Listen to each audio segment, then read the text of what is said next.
at the opening ceremony of the Georgetown Literary Festival, you read a poem. You had a ballpoint pen, I believe, kind of, clenched between your teeth, and it was kind of garbled, but because the subject was the pledge, and I grew up in Singapore, so I actually know the words of the pledge. The words came through, regardless. I remember this word, regardless, and I like the way you played with things. How much is performing part of the new style of doing poetry, that somehow one needs to perform in order to try to communicate the meanings? It's not just the written word. I don't think it's a new style in Singapore at all. In fact, I was doing an essay on it was supposed to be about the history of performance poetry in Singapore, but I thought, no, let me have a look at the history of poetry readings in general, and I realized that ever since the 50s and 60s, like there were the evenings of poetry and music in the old campus of the National University of Singapore, then the University of Malaya, with Edwin Tambu and DJ Enright doing all these readings, and I realized there's always been some sense of a performative element in English language poetry as a way of forming community.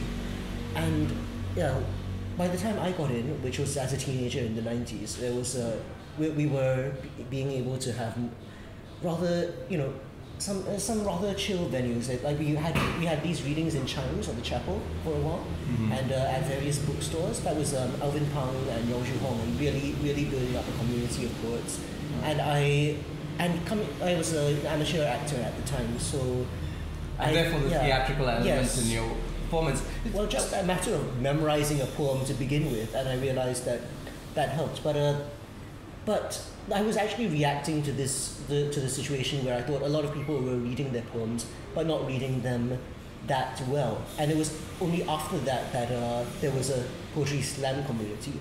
But actually, the original literary poetry community, which is mostly dedicated to writing words that aren't necessarily performed well, that's still very strong in Singapore. And I'd say that the slam community, it's gotten a different group in.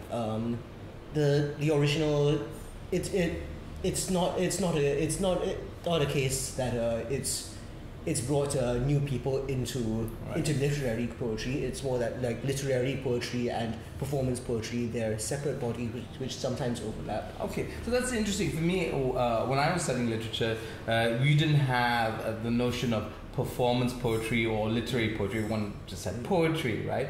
And but anyway, I want to come back to something that you mentioned. I want to come back to the question of DJ Enright, because he's a very interesting character in Singaporean history. He famously took on the PAP on the question of yellow culture, on the question of culture, and saying that the state has no role.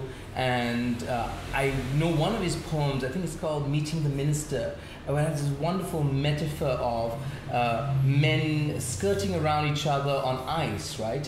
When he meets the Minister of Culture.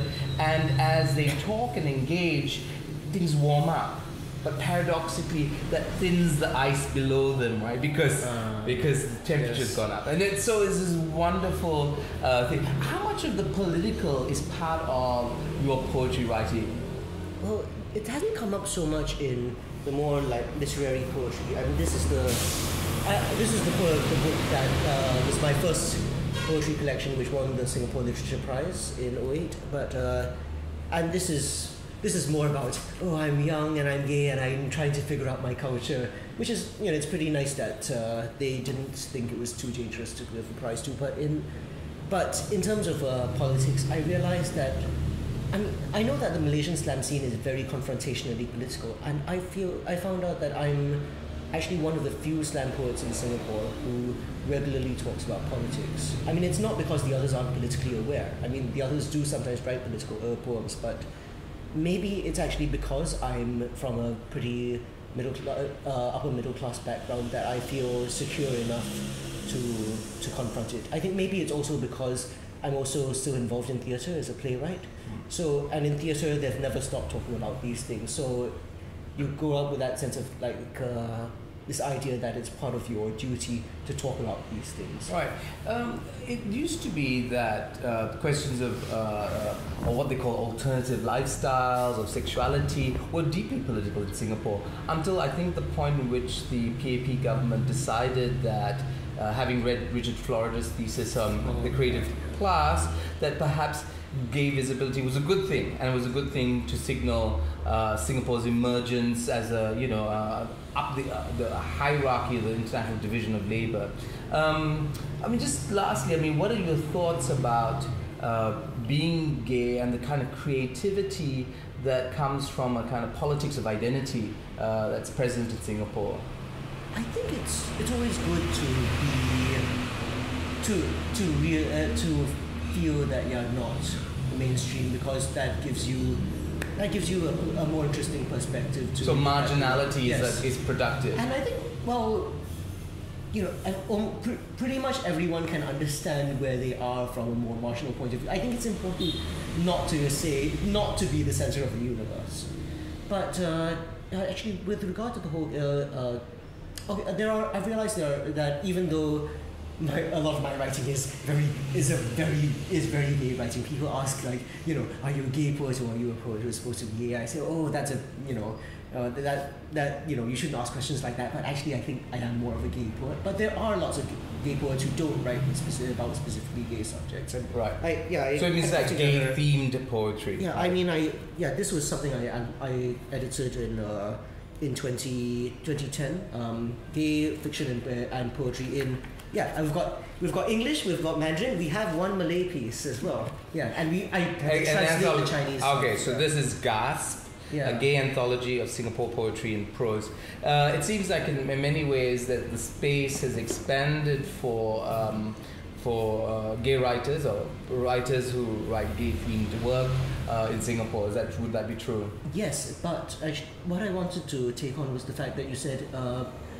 That it's no longer so political, and I suppose it's no longer regularly banned, but the silly things keep on coming up. Like, one of the reasons Wild Rice's funding was getting cut was because they said they promoted alternative lifestyles, and which is really strange, because we thought this was mainstream. We thought the only people who claimed it was edgy were people who wanted to sell tickets. Right. Now, this book, it wasn't banned. What happened was the MDA called up all the major bookstores and said they were investigating it. So no, the major bookstores wouldn't stock it. Right. And they stopped it. The library has it now, but it's just so frustrating, because even though you think that everything's okay, you think that the people in charge are fine with it, but then stupid thing.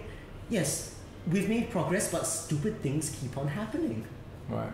Now, lastly, what's your next work? What are you working on? Is it a novel? Is it more poetry? I do have a few projects that I don't want to disclose, but you don't want to disclose why? No. Because writers have to have secrets. No, because it's actually something that could make money. That if someone else does, they could make a whole bunch of money. Okay, so you don't want someone cashing in on your idea. But the problem, the play that I've been bashing my head against for the past year is it's about Singapore's second ever president, Benjamin Shears. I mean, Yusof Ishak, our first president, was a little more famous. In fact, he was actually Ahmad Saeed's editor back when he was a journalist in Singapore. But the second president, Benjamin Shears, you see him as a very colourless character. He was just a general nice guy. He was a doctor, wasn't he? Yes, he was a gynecologist, and he pioneered a technique for sex change surgery. Wow, that's something I didn't know. Yeah, no one knows it except the transgender people in Singapore, and it's still called the Shears technique today. It's not only did he pioneer, it was because of that invention, Singapore ended up having the first sex changes in Asia, and at that time the best sex changes in the world, because other places were using a much worse technique. Wow, yes. You learn something every day. Well, I mean, yeah, it's partly this interest in. I mean, the weird thing is, I mean, I think being from a very small country, you and people thinking you're part of China whenever you go overseas, you don't get the sense that Singapore has a sort of global significance other than as an economic, like as an economic like stopover point. I mean, I think at least Malaysia has roots, and it's strange, like digging deep into not deep, just digging even into Wikipedia about these little things in our history. You find out these weirder revelations about new ways of understanding who we are beyond this template that's been given to us in our history books. Thank you so much. All right.